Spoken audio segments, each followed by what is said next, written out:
Bonjour les amis, ici c'est Lucille Vignon, coach, psychologue, professeure de yoga et artiste.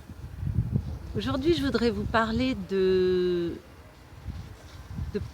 questions à se poser au moment de choisir son orientation professionnelle.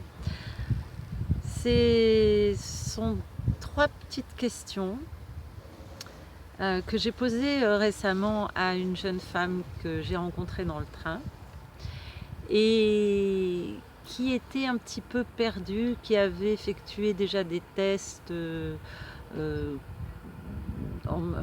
d'orientation professionnelle et qui finalement dans ce panel de choix qui lui a été présenté n'arrivait pas à faire un choix par rapport à un lieu de stage et surtout quel type d'activité, etc. Donc j'ai eu envie de faire cette vidéo pour vous en faire profiter, pour en faire profiter un maximum de personnes. Donc si vous voulez regarder mes vidéos, surtout rejoignez-moi sur mon site lucillevignon.com.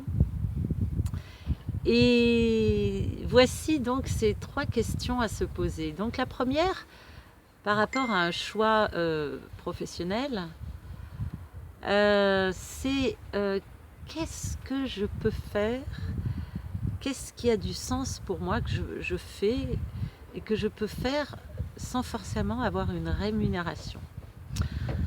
Alors bien sûr, il ne s'agit pas de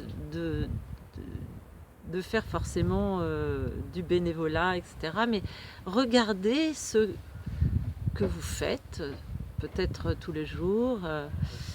Peut-être vous adorez vous occuper des enfants, peut-être vous adorez vous occuper des plantes, peut-être vous aimez les nouvelles technologies, peut-être vous aimez les mathématiques, vous adorez la lecture. Enfin, il y a tellement de possibilités.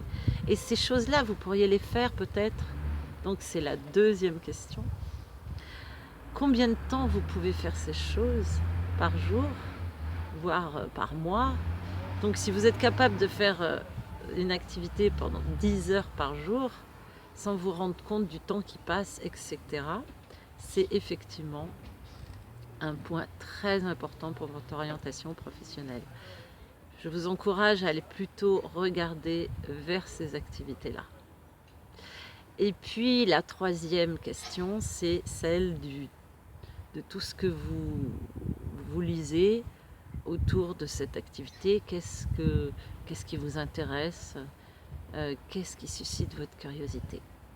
Voilà donc ces 3 petites questions à se poser. Donc je rappelle, quelle est l'activité que vous feriez sans être payé? Donc ça vous permet tout ça de faire un vrai choix, parce que beaucoup de personnes choisissent une carrière parce qu'elle est peut-être lucrative, etc.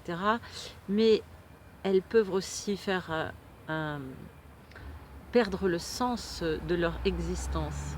Donc c'est peut-être des questions qu'on peut se poser au départ, ça évite de faire des erreurs qui peuvent être coûteuses pour la santé. Et puis l'aspect de l'argent, eh bien si vous voulez, à partir du moment où vous posez l'argent, d'abord tout le monde n'en a pas besoin de la même façon. Donc vous pouvez donner une ampleur à votre activité, mais déjà le choix de l'activité est très important.